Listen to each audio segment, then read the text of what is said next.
Uno de los sentimientos que son, yo creo que más destructivos en el corazón de las personas, en el corazón humano, no solo es un sentimiento, sino también es un sentimiento pecaminoso, es la amargura, ¿sí? Personas han definido este sentimiento tan fuerte que es la amargura en el corazón humano. Algunos lo han definido como un incendio forestal que consume el alma. Otros han dicho que la amargura o el rencor es como tomar veneno y esperar que mate a tus enemigos, ¿sí? Tuviste una dificultad, un conflicto con alguien y en algún momento en tu mente tú quieres que se haga justicia sobre esto, pero te estás tomando ese veneno de rencor y de amargura, y en lugar de, como tú piensas, que el otro sea afectado, el que está siendo afectado eres tú. Recuerdo hace, no sé, par de años, 3 años quizá, estábamos en el otro salón de eventos y llegó una persona, llegaron 2 personas y uno de ellos pidió oración por el otro. Y nos acercamos, mi esposa se acercó, era una mujer, mi esposa se acercó con ella y esta mujer le pedía oración por la otra que estaba ahí. Y cuando mi esposa intenta platicar de por qué razones necesitaba que oraran por ella dice, no, es que Dios no me puede ayudar. Y le dice a mi esposa, bueno, es que me están pidiendo oración, ¿podría comentarme un poquito de lo que está viviendo? Dice, es que mira, en mi vida absolutamente todo está mal. Mi marido me ha maltratado, mi marido se ha portado mal conmigo, y luego por otro lado estoy sufriendo de esta enfermedad que tengo, y luego por el otro lado, pues mis hijos, yo esperaba que mis hijos iban a portar bien conmigo, pero mis hijos también me han desatendido y no me han procurado.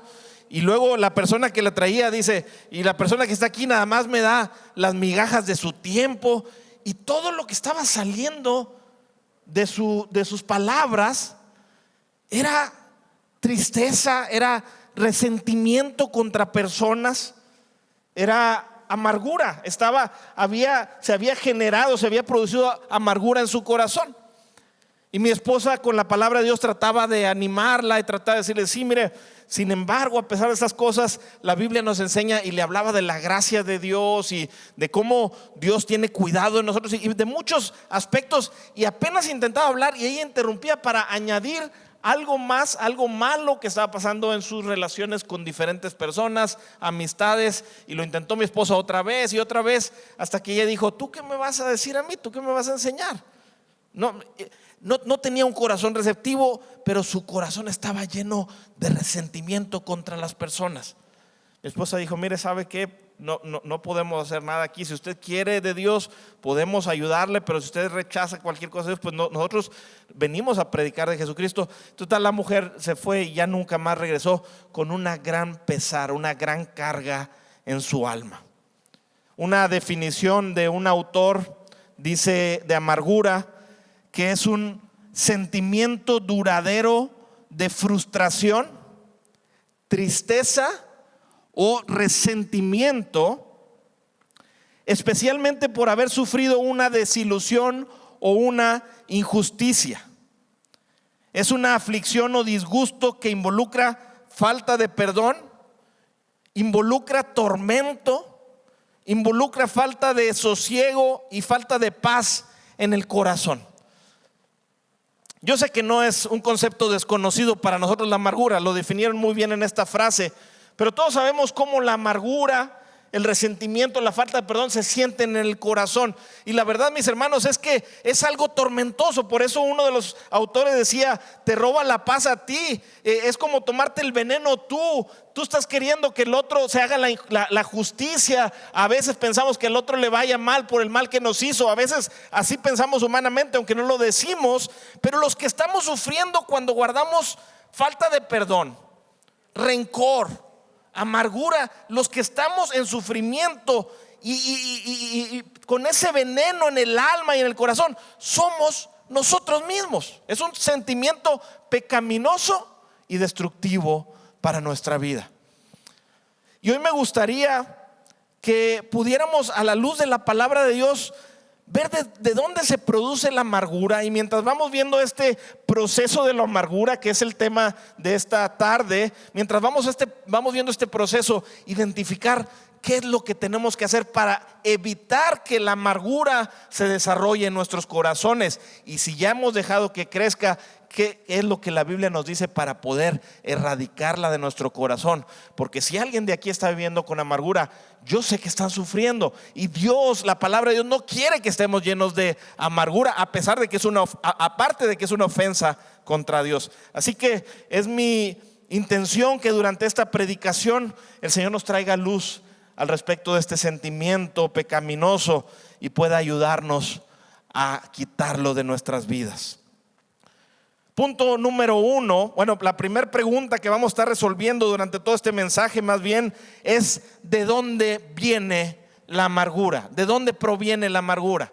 El punto número 1 yo lo escribí así: la amargura comienza con el enojo. Ahora, quiero aclarar, este estudio sobre la amargura lo vamos a enfocar en amargura que se produce por conflictos en relaciones personales, porque podría también producirse amargura por eventos difíciles que hemos experimentado en nuestra vida, como enfermedades. No es lo que vamos a tocar en este momento, sino conflictos en las relaciones personales que nos producen amargura. Así, ¿de dónde viene la amargura? Bueno, la amargura comienza con el enojo.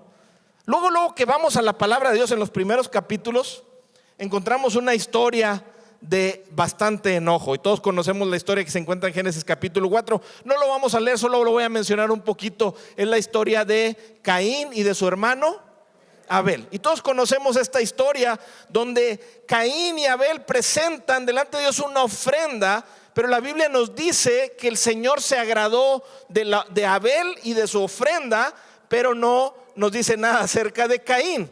Entonces Caín se llena de enojo porque Dios se había agradado de la ofrenda del corazón de Abel y de la ofrenda de su hermano Abel, y él se llena de enojo. Ahora, la historia se cuenta muy breve, pero yo creo que hubo un periodo de tiempo, al menos de días, en este proceso, porque él empieza a meditar en este enojo y a meditar en las cosas que están pasando, aunque la Biblia no nos lo dice, pero conocemos el comportamiento humano cuando tenemos una situación y le estamos dando vueltas en la cabeza. Estaba lleno de ira, lleno de enojo, y este enojo empezó a anidar en su corazón y empezó a producir contra su hermano rencor, o podríamos decir una palabra un poco más fuerte: empezó a producir odio contra su hermano. Entonces el Señor viene con Caín, Dios viene con Caín y le advierte acerca de lo que él está permitiendo que se procese en su corazón y se anide en su corazón, y le dice: cuidado, porque el pecado quiere controlarte y quiere ser tu amo. Y a pesar de las advertencias de Dios, Caín sigue con su mismo sentimiento de ira, de rencor, hasta que un momento decide quitarle la vida a su hermano Abel. ¿Hasta dónde puede llegar el enojo? La ira, si la dejamos crecer, puede convertirse en rencor, puede convertirse en amargura. Todas estas palabras van relacionadas. Pueden convertirse en odio, hermanos, contra nuestros mismos hermanos y familia. Esto es lo que ocurrió en esta historia. La amargura comienza con el enojo.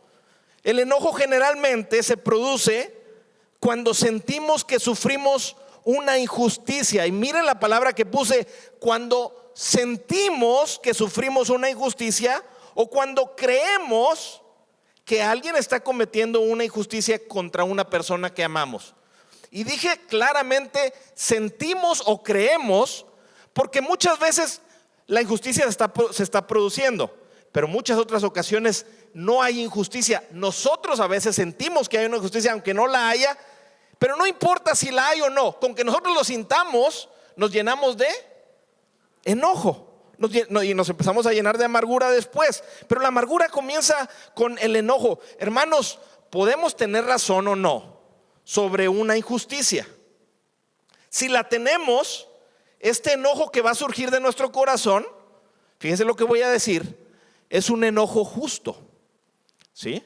Si hay una injusticia verdadera y nos enojamos, este enojo que sentimos, ¿qué estoy diciendo? ¿Es un qué? Enojo justo. Si no había una injusticia, pero nosotros la percibimos como injusticia, el enojo que se produce en nuestros corazones es un ¿qué? Enojo injusto. Pero no importa si sea justo o injusto, si el enojo se anida, hace nido en nuestro corazón, tiene el potencial para producir rencor y amargura. No importa si sea justo o injusto. Ahí lo puse en una frase: no importa si es un enojo justo o un enojo injusto, ambos tipos de semilla tienen el potencial de convertirse en rencor y amargura. Así que aquí comenzamos con una alerta, mis hermanos, porque si en este estudio, en esta predicación, vamos a ver que la amargura no es permitida bajo ningún sentido, ¿sí? Pero aún algunos están amargando la vida y ni siquiera les habían cometido una injusticia, y esto es peor todavía. Si las dos cosas son malas, es peor que te enojes y te llenes de amargura cuando ni siquiera te habían hecho nada. Así que quisiera dar el primer consejo, porque mientras vamos viendo este proceso vamos a ir dando estos consejos para cortar la amargura desde que intenta desarrollarse. El primer consejo para evitar la amargura es: evita suponer. Evita suponer. Muchos de nuestros corazones están dañados porque somos rápidos en juzgar. Creemos que tenemos un ojo excelente para entender las intenciones del corazón de las personas. Así nos sentimos a veces. Creemos que somos expertos en identificar cuando alguien nos hizo algo con mala intención, pero muchas veces ocurre que alguien hizo alguna cosa y ni siquiera estaba pensando en nosotros, y nosotros ya nos estamos llenando de enojo y de rencor o de amargura. Hermanos, primer consejo para evitar la amargura: evite suponer. Evite escuchar chismes al respecto de su persona, porque pueden los chismes tener cierta verdad o no, pero casi siempre los chismes se les añade un elemento que busca que haga daño en tu corazón. Los chismes buscan la provocación. Además, el Señor dice que no debemos chismear entre el pueblo de Dios. Así que evite suponer, evite chismear, evite estar siempre paranoico, pensando que todas las personas a nuestro alrededor están queriendo hacernos mal. Eso no es cierto, ¿sí? Muchas veces las personas somos, mira esto que le voy a decir, somos tan egocéntricos, orgullosos, que nos creemos, como la gente dice, el centro del universo. Y pensamos que todo mundo está girando alrededor de nosotros pensando en nuestra contra. Y el que ya tiene algo de amargura en el corazón y de enojo, todas las cosas que la gente hace las identifica como personales, cuando muchas veces no lo son. Evita esto, evita esta paranoia, evita pensar lo peor de las personas. ¿Por qué tendemos a hacer eso? ¿Por qué pensamos de las personas no como Dios las ve, sino pensamos de ellos con mal? Evita hacerlo. Recuerdo que una persona una vez me dijo, se jactaba de ser suspicaz. Yo soy bastante suspicaz, me decía. Yo puedo, ¿sabe qué es suspicaz?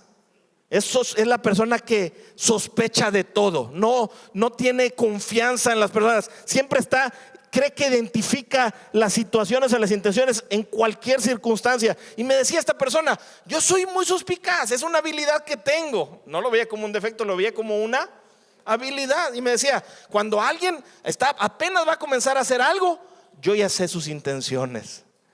Y yo me quedé, wow, ¿cuántos poderes tienes?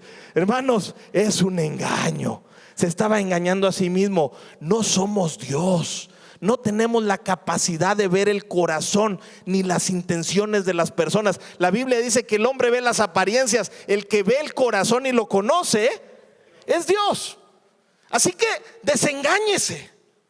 No puede estar por el mundo desconfiando de todas las personas y llenándose de enojo aún por cosas que ni siquiera eran una injusticia. Ahora, alguien me dirá, ¿qué ocurre ante las verdaderas injusticias? ¿Cuáles son esas verdaderas injusticias? Las verdaderas injusticias son esas injusticias que nos hacen o a alguno de nuestros seres queridos que enojan a Dios. Usted las podrá identificar porque van a ser pecados no solo contra su persona, sino también van a ser pecados contra Dios. Así que ante estas verdaderas injusticias, el enojo, y escuche lo que voy a decir, el enojo controlado, ¿puede decirlo conmigo? El enojo ¿qué? Controlado puede ser una respuesta justa. Lo que refleja es el sentido de justicia que Dios puso en nuestros corazones. Somos creados por un Dios que es perfecto en justicia, y Dios creó a los hombres y a las mujeres, al ser humano, con este sentido en su corazón para que la justicia se realice. La justicia que Dios tiene la quiso plasmar en nuestros corazones, y los hombres tenemos este sentido de justicia, y es correcto, mis hermanos, que nos enojen las injusticias. No está mal, la Biblia lo permite, ¿sí? Pero dije un enojo, no se le olvide, ¿un enojo qué? Controlado. Hay un enojo que es justo cuando se siente ante las verdaderas injusticias, que son estas que ofenden a Dios. De hecho, mis hermanos, cada vez que alguien clama por justicia, cada vez que alguien está clamando por justicia, refleja a un Dios justo que plasmó su imagen en él. ¿Se entiende hasta aquí? Cuando alguien dice a Dios, quiero justicia, está clamando por lo que Dios, este sentimiento que Dios puso en nuestro corazón de vivir en un mundo que sea justo, ¿sí? Pero, y todos van a decir, uy, así que chiste, ¿verdad? Pero el hecho de que sea un enojo justo no nos da derecho de hacer lo que queramos. ¿Se entiende? Otra vez lo voy a decir. El hecho de que sea un enojo justo por una causa válida no nos da el derecho de hacer lo que queramos. Aún el enojo justo tiene reglas, y les voy a decir la más importante, porque no me voy a centrar en el tema del enojo, sino de la amargura. Pero la regla más importante es: enójate, pero no peques. Esa es la regla.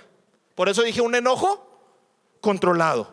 Enójate, pero no peques. Eso lo dice en Efesios 4:26. Dice la Biblia de la siguiente manera: airaos, es decir, enójate, pero no pequéis.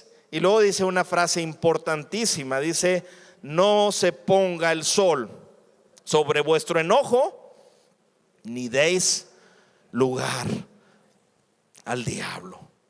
¿Cuándo es que pecamos al enojarnos, aún si tenemos un enojo justo? Bueno, primero, si nos enojamos por una injusticia, por algo que no ocurrió, por una falsa injusticia, estamos pecando desde enojarnos. Pero si fue algo justo, ¿cuándo pecamos al enojarnos? Cuando dejamos que el enojo nos encienda en ira y ofendemos a nuestro prójimo o ofendemos a Dios, ya sea verbal, a nuestro hermano, o físicamente. Cuando los ofendemos, cuando empezamos a maldecirles, cuando empezamos a tratar de hacer cosas también como nos hirieron, queremos nosotros también herir al otro. Esto es ya comenzar a pecar. Es decir, puedes enojarte, pero el enojo tiene que quedarse aquí. No puedes salir a ofender a tu hermano. Ahora, no quiere decir que no puedas expresarlo en una conversación, pero tiene que ser cubierta del amor y de la gracia de Jesucristo, según la palabra de Dios. Así que si tu enojo está tan encendido que no lo puedes controlar, será mejor que ¿qué? Que des lugar, espacio, para que el enojo se baje y después puedas externar la situación con tu hermano, porque la Biblia quiere reconciliación entre hermanos, ¿sí? Pero no podemos externarlo. No nos da el derecho de que nos cometieron una injusticia, de maldecir. No nos da el derecho de ofender. No nos da el derecho de menospreciar. No nos da el derecho de sacar los trapos sucios. No nos da el derecho de sacar, como decimos, la artillería pesada verbal contra otro. Si lo hacemos, estamos pecando tanto como aquel que nos está ofendiendo. ¿Se entiende o no? Pero también pecamos cuando dejamos que el enojo anide en nuestro corazón. ¿Sí? Porque el pasaje dice: airaos pero no pequéis. Y luego dice: no sé qué, ponga el sol sobre vuestro enojo. Es una expresión para decirte: no dejes que pase mucho tiempo y que ese enojo siga en tu mente y en tu corazón. Córtalo. No dejes que avance. No dejes que continúe por los días. Mis hermanos, ¿qué hacemos cuando alguien nos ofende de tal manera que de verdad nos importa, que nos daña el corazón? ¿Qué es lo que comúnmente hacemos? ¿Nos vamos de ahí? ¿Y qué estamos haciendo? Pensando en eso una y otra vez, repitiendo la historia, repitiendo las palabras, repitiendo la escena. Y luego empezamos a pensar: le debía haber dicho esto y le debía haber dicho esto otro. Y estamos dándole vueltas. Pasa un día y seguimos enfrascados en el mismo problema. Y hablamos con un amigo y le decimos: hey, es que me hicieron esto, ¿verdad que es injusto, verdad? Y si el otro te dice que sí, te añade a tu corazón y te enojas más. Y estamos anidando enojo en nuestro corazón. Y la Biblia dice que esto es pecado. Esto le pasó a Caín en el principio y les ha pasado a muchos hombres en la Biblia y a muchas personas en la humanidad. Estar cultivando el enojo en sus corazones y echarle agua para que florezca. Pecaminoso. Dice la Biblia, un mandamiento: no se ponga el sol sobre tu enojo. Wow. ¿Y cómo le hacemos? O sea, el problema es que sí se sienten las ofensas. El problema es que nos dura el enojo. ¿Cómo hacemos para cortarlo? Porque no queremos pecar contra el Señor. Pero antes de continuar a este punto que voy a mencionar, quiero dar el segundo consejo en este punto. Para no pecar contra el Señor, para airarnos y una ira justa. El segundo consejo es: renuncia a la idea de que la injusticia que recibiste te da derechos de actuar de la misma manera.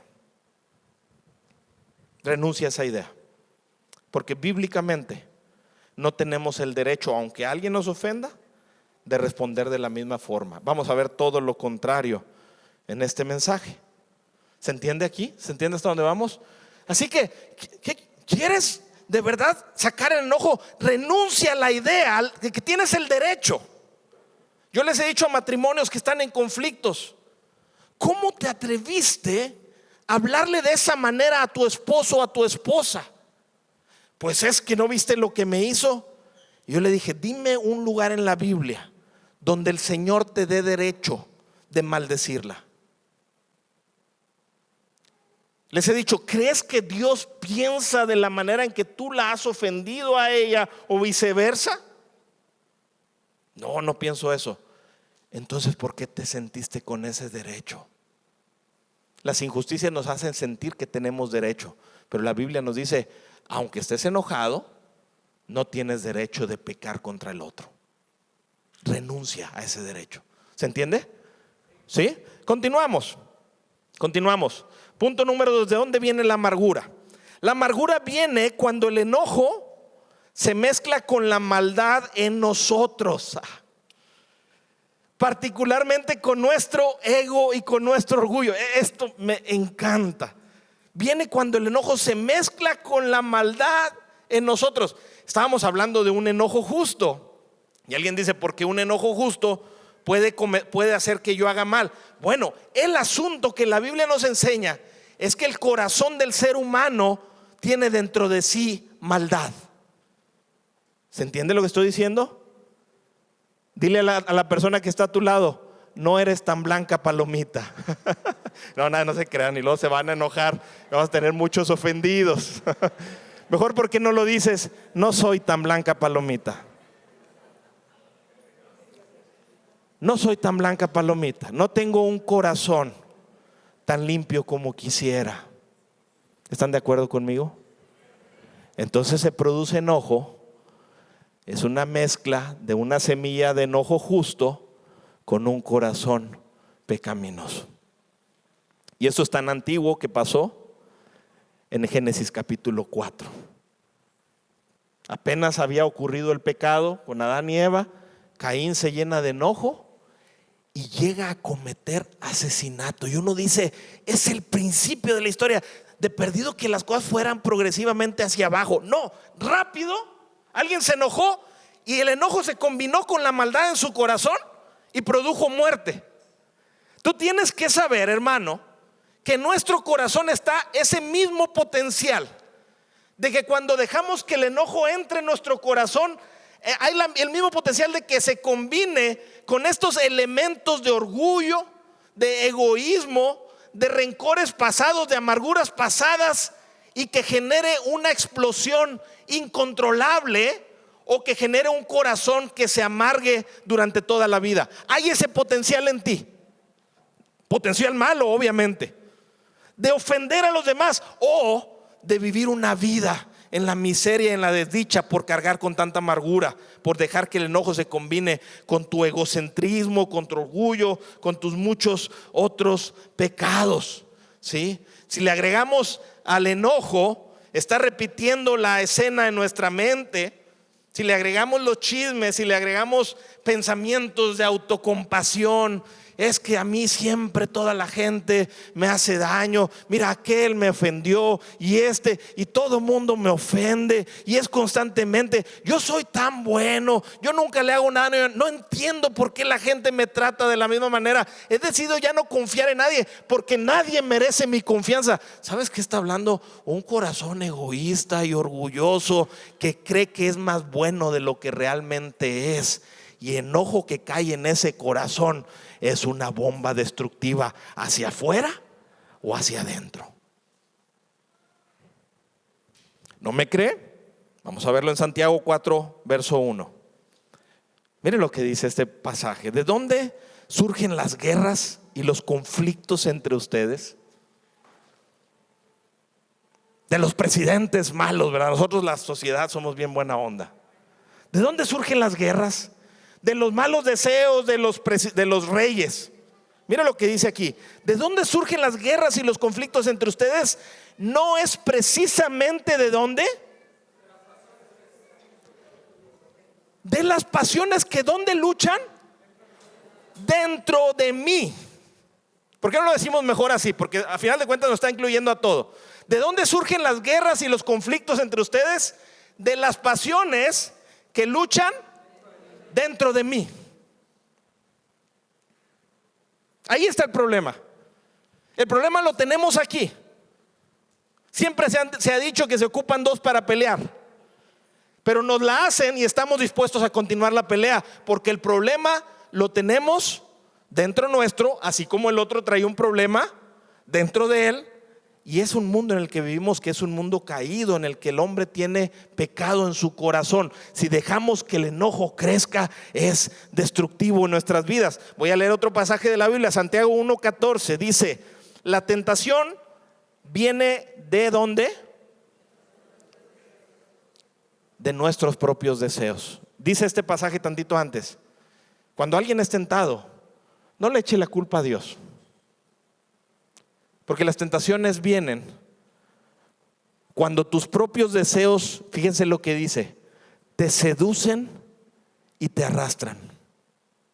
Aquí está el problema. De esos deseos nacen los actos pecaminosos. Y el pecado, cuando se deja ¿qué? Crecer, da a luz a la muerte. Dejas que la semilla del enojo entre, no hay problema. Pero se mezcla con la maldad en tu corazón y se empieza a producir malos pensamientos.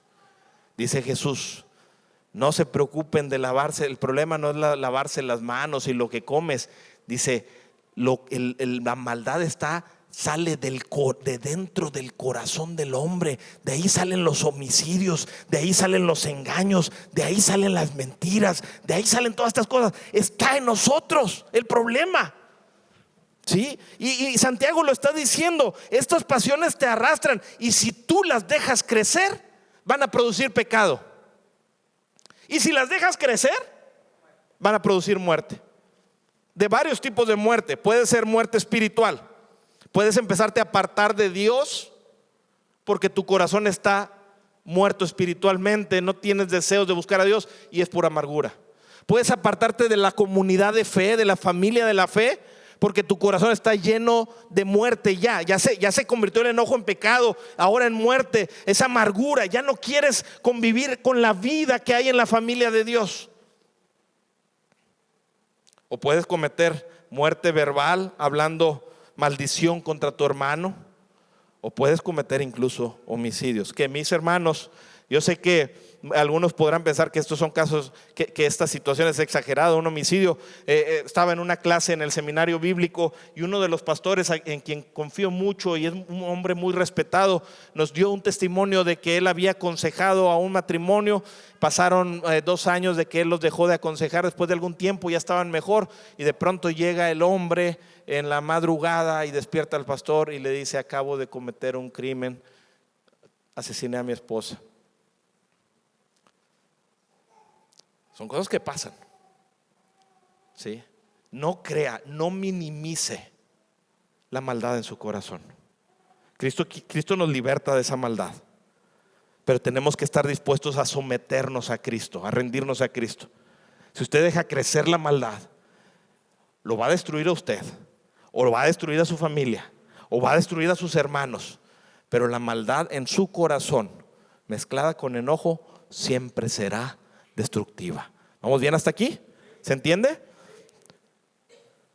Aunque sea un enojo justo, cae en corazones pecaminosos que mezclados con el enojo producen pecado y muerte. Ya lo leí. Fíjense lo que dice esto: el único ser que tiene una ira justa y santa es Dios. Esto es importantísimo para lo que sigue, ¿sí?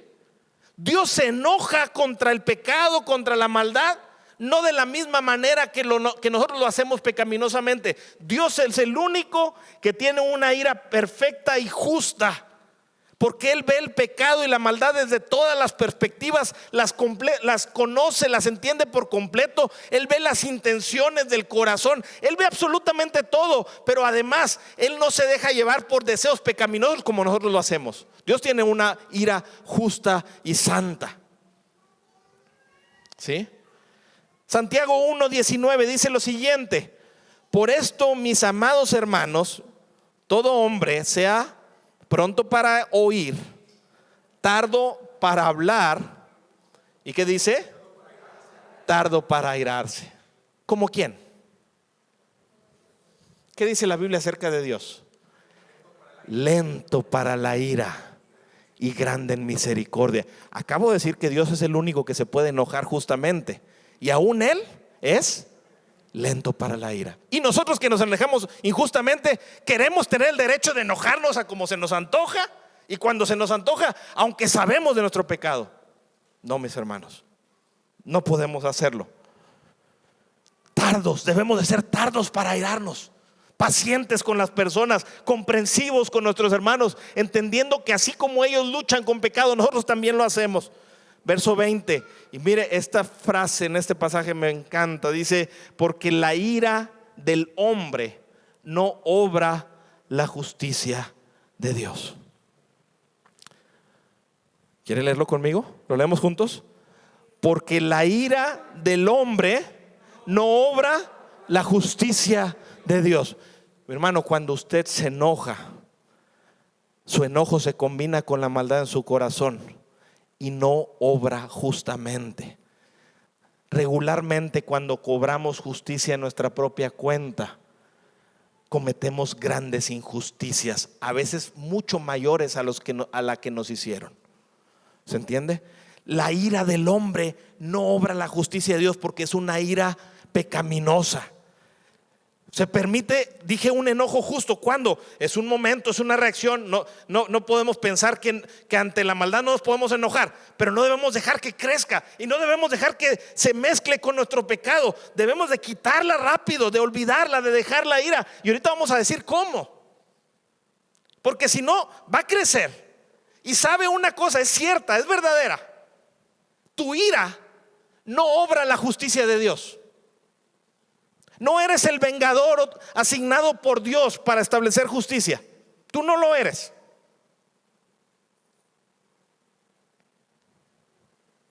Ni yo tampoco.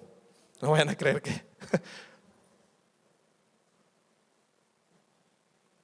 Así que nuestro pecado en nuestro corazón hace que magnifiquemos el pecado nuestro, el pecado del otro, perdón, y minimicemos el nuestro. Reaccionamos desmedida e injustamente, ofendemos, herimos y maltratamos con injusticia. Mire, le voy a poner un ejemplo, me da un poquito de vergüenza, pero lo voy a comentar. Cuando yo era niño, yo me acuerdo que alguien llegaba, algunos de mis amiguitos o con quien andaba jugando, de pronto me daba un golpe aquí en el brazo. Y yo le decía, sí. Iba, le hacía algo a veces más fuerte que el golpe que él me dio. Procuraba que fuera más fuerte. Le daba con más fuerza. Y él me decía, pero yo no te pegué así. Y fíjense la justicia mía. Tú elegiste cómo me pegaste. Yo tengo el derecho de elegir cómo te voy a pegar a ti. Niño, no se asusten. Usted tiene el mismo corazón también. ¿Tú elegiste cómo? Ahora me toca a mí. A ver quién pega más despacito. El que pega más despacito gana, ¿verdad? Y le daba el otro bien quedito. Y luego tú le dabas fuerte y le decías, perdí. Y ya.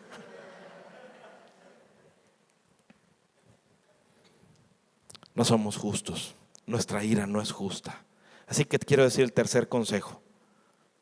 Renuncia a la idea de querer hacer justicia por tu propia cuenta, porque la ira del hombre no obra la justicia de Dios.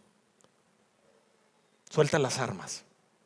Si creías que podías hacer justicia por tu cuenta, hoy yo te animo con la palabra de Dios a que sueltes las armas, porque vas a pecar si estás cocinando enojo en tu corazón.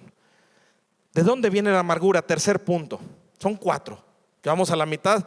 ¿De dónde viene la amargura? La amargura viene cuando olvidamos que Dios hará justicia. Ahí viene amargura. Cuando olvidamos que Dios va a hacer justicia perfecta sobre la tierra. ¿Sí? Mire, Dios puso esta idea, la escuché de un pastor, me bendijo mucho la manera en la que le ilustró y quiero compartírsela a usted. La justicia que Dios ha puesto en nuestros corazones nos da este sentimiento de que cuando alguien hace una injusticia es como si hubiera roto un círculo, ¿sí? Que queda incompleto hasta que la justicia es ejercida y entonces nos sentimos satisfechos porque ya se ejerció justicia. Tenemos este corazón de que queremos, hicieron una injusticia, tiene que pagarla. Ahora, yo sé que hay delitos que Dios les dio autoridad a las autoridades de este mundo para que juzgaran con justicia, ¿sí? Y ellos lo van a hacer. Pero a final de las cuentas, sobre ese tipo de situaciones y sobre cualquier otra situación, Dios juzgará con justicia. Y cuando eso se nos olvida, queremos nosotros o cerrar el círculo o que alguien lo cierre, o si no nos atrevemos a cerrarlo, estamos guardando el rencor. A lo mejor dices, no me atrevo porque soy cristiano, pero cómo quisiera, y está ahí el rencor y maquinando y le va bien a la persona y tú te sientes triste porque tú sientes que el círculo está incompleto. ¿Se entiende o no se entiende? Mire lo que dice la palabra de Dios en Romanos capítulo 12, verso 17. Mire, es la palabra de Dios, mis hermanos. Yo no tengo autoridad para decir esto por mi propia cuenta, pero utilizando la palabra de Dios, esta palabra puede traer transformación a nuestra vida. Mira lo que dice Romanos 12, 17.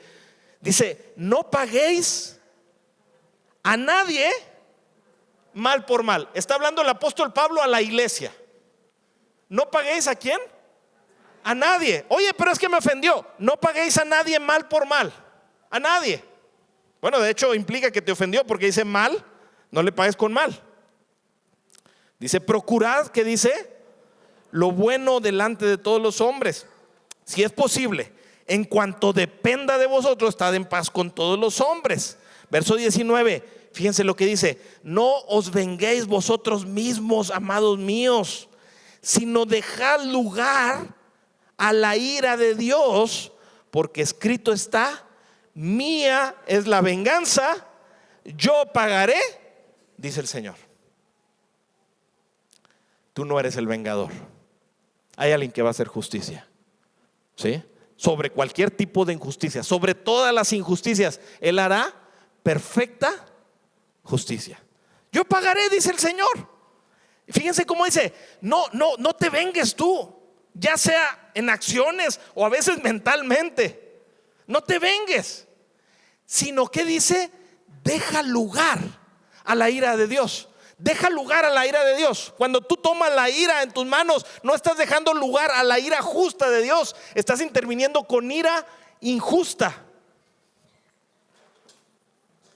Verso 20. Así que, miren las palabras: así que si tu enemigo tuviere hambre. Muchos quisiéramos que dijera ahí unas letras diferentes: si tu amigo tuviera hambre. Pero no dice si tu amigo tuviera hambre. Dice que si tu enemigo tuviera hambre, dale de comer. Si tuviere sed, dale de beber.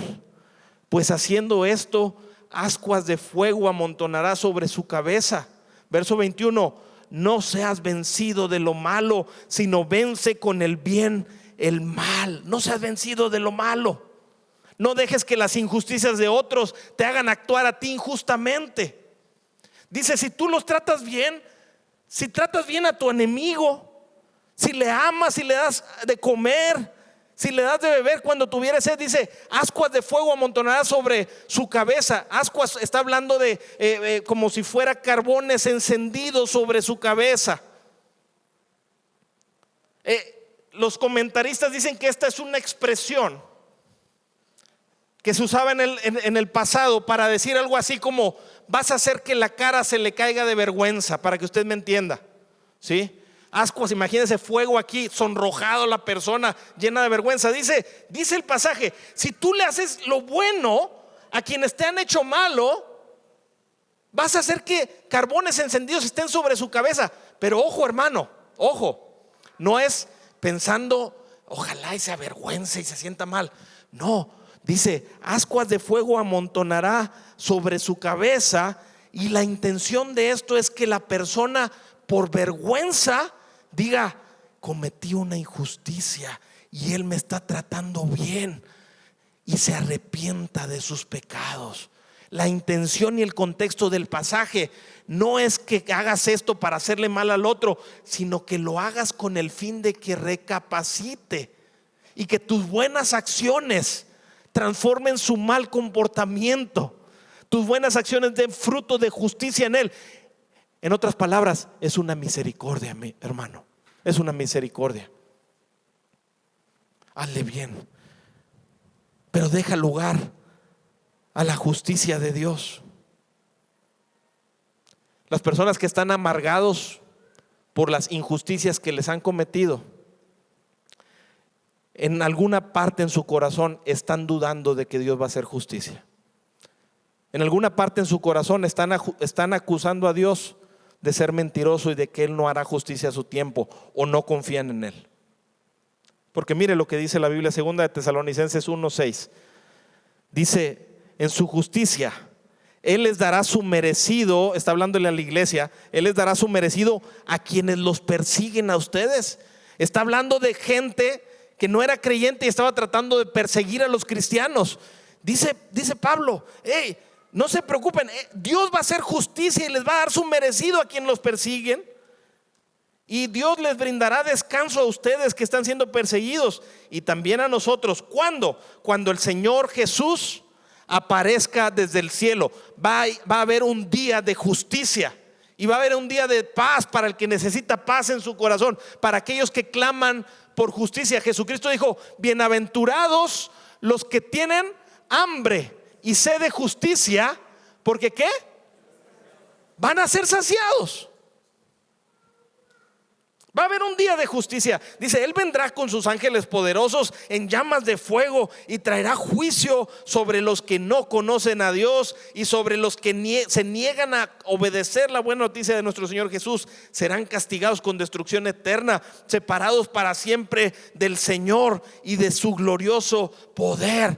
Va a haber justicia. Justicia va a ser ejercida completamente cuando el Rey de justicia venga y se manifieste. Justicia va a haber, y todos vamos a pagar si hemos actuado injustamente. Ya no nos gustó tanto la idea porque también nos incluye, ¿verdad? No, ¿estaba hablando de quién? ¿Lo leyó? Dice, va a traer juicio sobre quiénes, los que no conocen a Dios y sobre los que se niegan a obedecer la buena noticia de nuestro Señor Jesús. Sí, va a haber justicia. ¿Sobre quién va a caer la ira de Dios? Sobre los que han cometido injusticias y han rechazado el evangelio. Va a haber justicia en este mundo. Y entonces surge la pregunta natural de todos. Bueno, ahorita lo voy a hacer. Quiero dar el cuarto consejo y luego hago la pregunta. Cuarto consejo: recuérdate constantemente que Dios hará justicia perfecta, sí o sí. Es un hecho. Cuando sientas enojo, recuerda constantemente que ¿qué? Que va a haber justicia. Nunca se va a quedar ningún acto en nuestro mundo que no sea cubierto por la justicia de Dios. ¿Se entiende? Por la ira de Dios. Ok, entonces me estoy adelantando tantito. Déjenme decir la siguiente idea. Esto es lo que hizo Jesús justamente: confiar en la justicia de Dios. Mire lo que dice Primera de Pedro 2:22.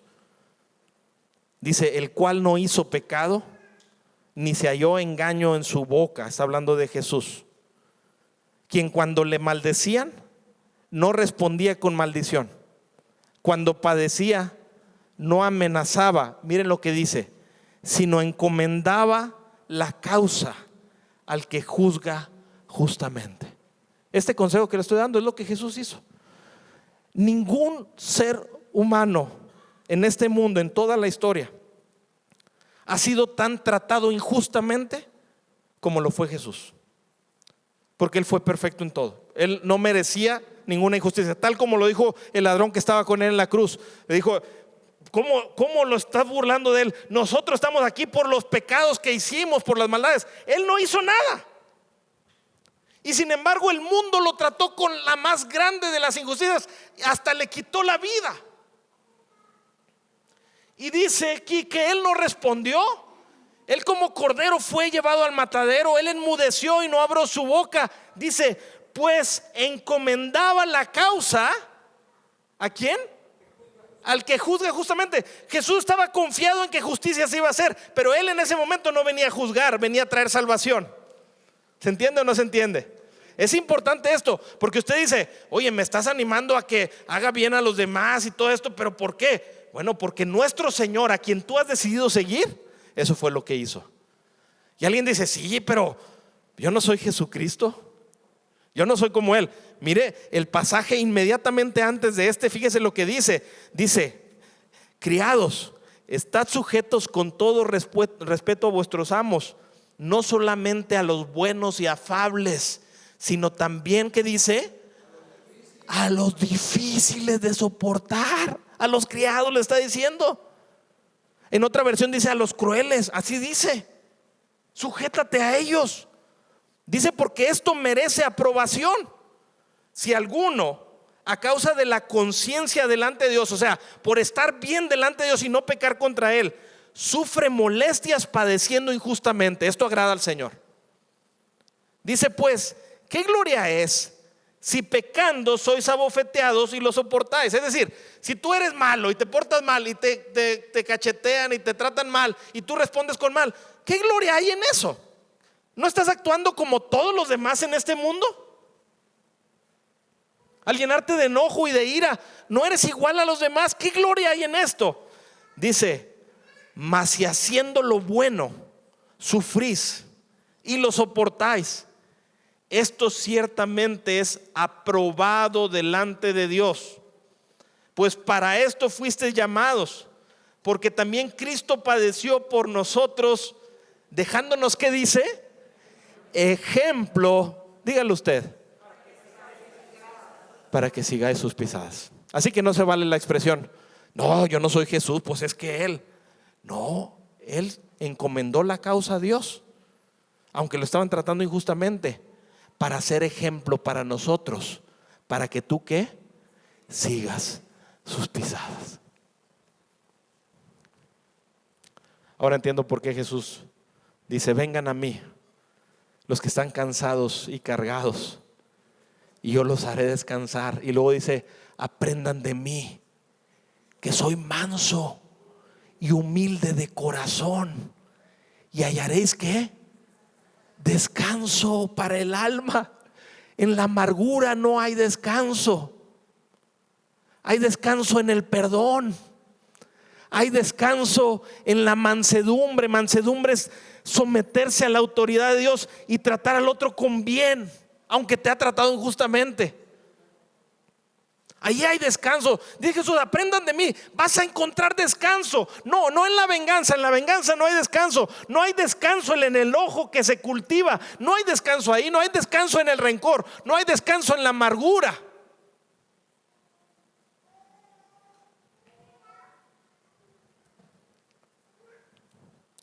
Ahora sí, ¿se acuerdan que les dije una pregunta que alguien me iba a hacer? Alguien me dirá, porque hablábamos de que Dios va a traer justicia, la ira de Dios, pues sobre los que rechazaron el evangelio. Y él me dirá: sí, pero si el que me hizo la ofensa es del mismo pueblo de Dios, pues entonces ¿dónde va a quedar la justicia? Ahí no, porque pues él como pues se arrepintió, entonces no va a haber justicia para mí. Vamos al cuarto y último punto. La amargura viene cuando olvidamos la sublime gracia de Dios al derramar su justa ira sobre Jesús por nosotros. Mira, mi hermano, Dios me dé sabiduría para explicar este punto.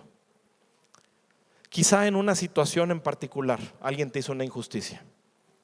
Quizá tienes razón, en esa situación tú no hiciste nada malo. Pero déjame decirte una verdad que es totalmente verdadera.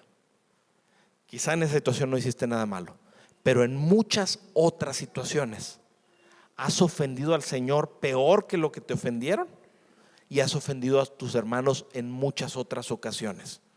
¿Sí? Tú también, aunque seas un hijo de Dios, has cometido injusticias contra muchos, incluyendo al único ser santo y justo. Y a pesar de tus injusticias, el Señor te extendió gracia, perdón y misericordia.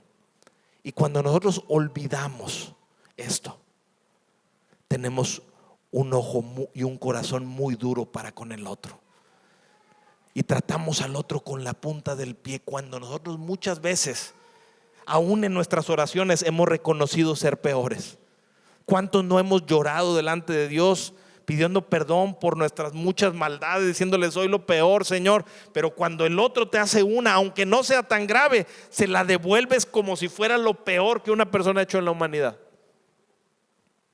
porque te olvidas de la gracia de Dios, que envió a Jesucristo y que sobre él derramó la ira que iba a caer sobre ti. ¿Se entiende?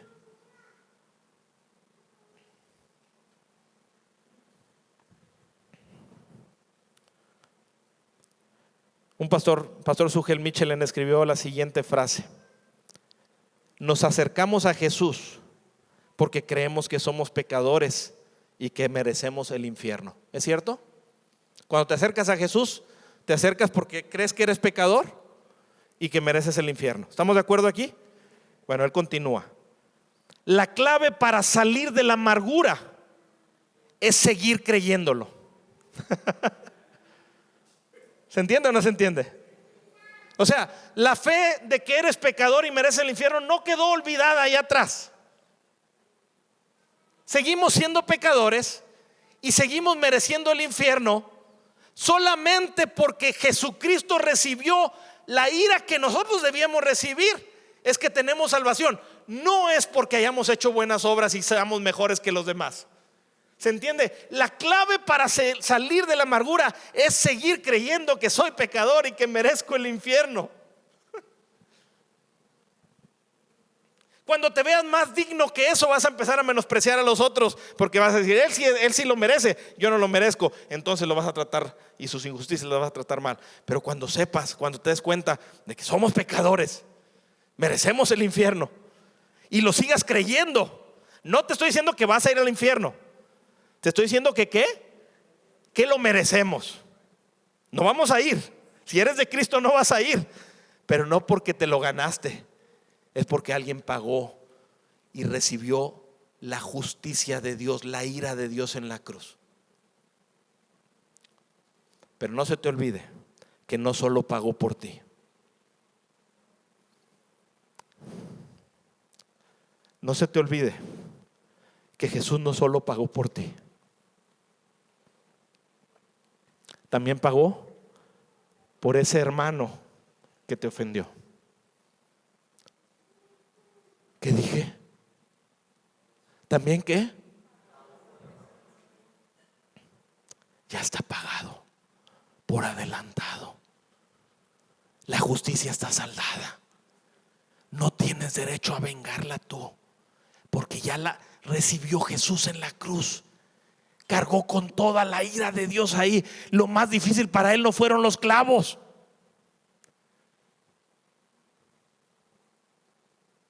Él estaba pagando el pecado de sus hijos. Los miles de millones de pecados de sus hijos, Él estaba pagándolos ahí. Los pagó por ti y los pagó por tu hermano. No te atrevas a pensar que tienes derecho a volver a cobrar la deuda y a decir, no, eso que tú hiciste, Señor, no fue suficiente. Yo necesito justicia y venganza. Renuncia a tu derecho, porque ya lo pagaron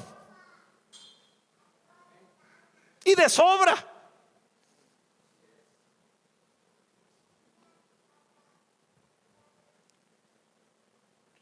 Mateo 6:14. Porque si perdonáis a los hombres sus ofensas, os perdonará también a vosotros vuestro Padre Celestial. Mas si no perdonáis a los hombres sus ofensas, tampoco vuestro Padre os perdonará vuestras ofensas. Así de sencillo. Si crees que Jesús pagó por ti, también debes creer que lo hizo por tu hermano. Si rechazas perdonarlo como si aún tuviera deuda, es porque no crees que pagaron por él. Y si no crees que pagaron por él, ¿crees que realmente pagaron por ti?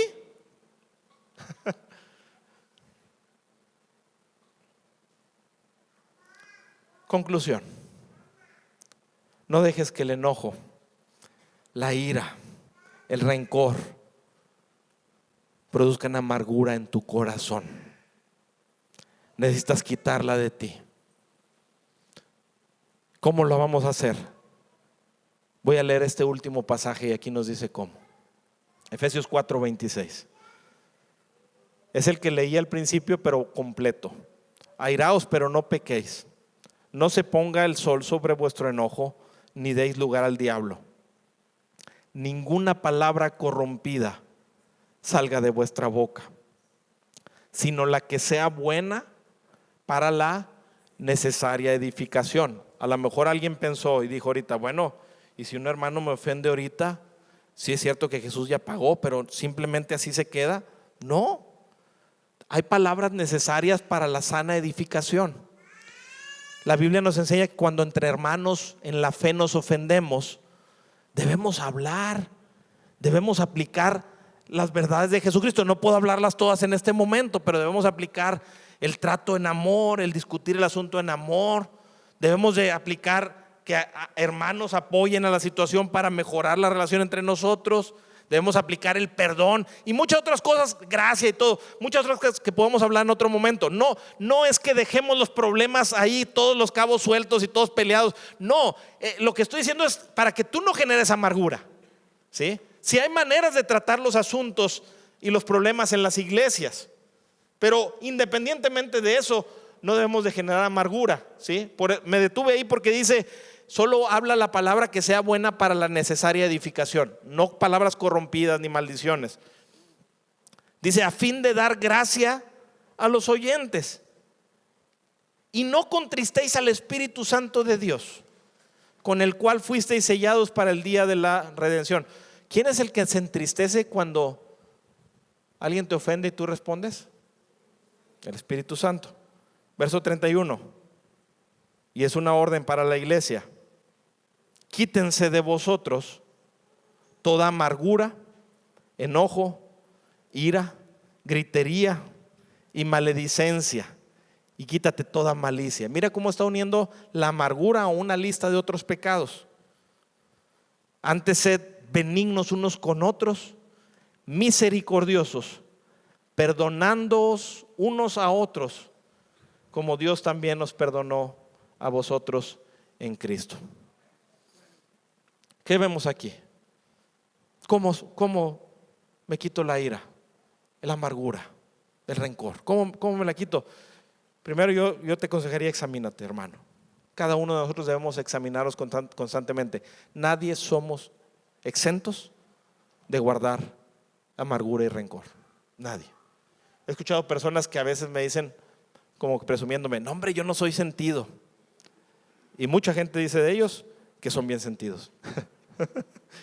¿Se entiende? Examínate. ¿Cómo te examinas? Mira en tu vida. Cuando alguien te ofende, repites la escena una y otra vez. Tu boca tiende a salir de control, siempre está llena de ira, de enojo. Me estoy quejando constantemente, como la mujer de la que hablé al principio. Quejas y quejas y quejas por todo, aunque ni esté enojado. Participo en chismes y murmuraciones, en sospechas. Siempre estoy sospechando de todos. Soy la víctima en todas las situaciones y siempre pobre de mí. Hay falta de alegría y de gozo en mi vida. Tengo deseos de venganza. Están pasando esas cosas. ¿Sabes a qué huele? Amargura. Eres hipercrítico con los defectos de los demás. Amargura. Tú no te das cuenta. Examínate. ¿Cómo nos quitamos? Examínate. Confiesa tu pecado. Es un pecado. Pensamos que porque nos ofendieron no es pecado si tengo amargura. No, sí es pecado. Tú la dejaste crecer. Confiesa, dile al Señor: perdóname porque he guardado enojo y lo he dejado crecer hasta convertirse en una amarga vida en mi vida. Confiesa tu pecado. Digo estas dos cosas y termino. Decide perdonar a quien te hizo daño. La clave, el remedio para la amargura, y ese es el último consejo, es el perdón. Decide perdonar, porque Cristo ya pagó por él. Cristo ya pagó la deuda. Decide perdonar a tu hermano. No guardes rencores. Así como decía el pasaje, así como te perdonaron a ti, perdona. Así como ahorita Efesios decía, como Dios también nos perdonó a vosotros en Cristo. Decide perdonar. Y por último, decide hacer bien a quien te ha hecho daño, aunque no lo sientas. Por eso dije: decide. Y alguien dirá: es que no puedo. Y yo te diría: si dices no puedo, es que no quieres. Ve delante de Dios, el Todopoderoso. Dile: ayúdame a ver cómo tú me has perdonado a mí. Dame la gracia para perdonar a otros. Dame la gracia para hacerles bien. Te vas a dar cuenta que si empiezas a hacer bien a quien te ofendió, amor va a crecer en tu alma.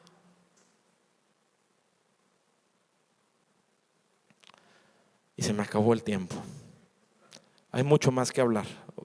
Deberíamos hacer una serie de muchos mensajes de estos sentimientos que te están robando la vida. ¿Sí? Vamos a orar. Si alguien quiere hablarle a Jesucristo, si alguien está guardando enojo o amargura en su corazón, aunque apenas esté creciendo, si ya está avanzado, yo me gustaría pedirles a los que sí estén sintiendo y necesitan pedirle perdón al Señor y quieran hacer cambios en su vida, Pónganse un momentito de pie para orar. Si alguien está experimentando estas cosas en su alma y quiere la ayuda de Dios para ser transformado, póngase de pie y vamos a entregarnos a nuestro Señor Jesucristo en una oración y a pedir su restauración.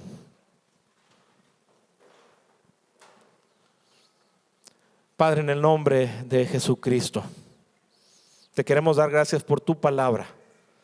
Gracias por este mensaje, Señor, de la Biblia que nos enseña cómo debemos de ser transformados en nuestro corazón y sacar la amargura de nosotros. Yo sé que muchos de mis hermanos pueden estar ahorita sufriendo, Señor, de enojo, de rencores, de ira. Muchos que no han perdonado a quien les ha ofendido, Señor, y muchos que están sufriendo el dolor que la amargura produce, Señor. En el nombre de Cristo Jesús, yo quiero rogarte para que la gracia de Jesucristo esté con ellos hoy, con nosotros, y permita a aquellos que no han podido perdonar o que están amargados en sus corazones, Señor, ser llenos de la paz de Cristo y recibir esa paz de la que Jesús habló, que solamente Él puede traer al corazón, Señor. Te pido que ayudes a mis hermanos a perdonar, a decidir perdonar, y los ayudes a hacerlo. Y también les ayudes a hacer bien a aquellos que les han hecho daño, Señor, así como tú lo hiciste por nosotros, para que seamos hijos de nuestro Padre Celestial, seamos como tú eres, Señor. Ayúdanos a toda la iglesia a ser amplios en perdonar y a quitar toda amargura de nuestros corazones. En Jesucristo te lo pedimos, Señor. Amén. Gracias al Señor. Pueden tomar sus asientos, hermanos.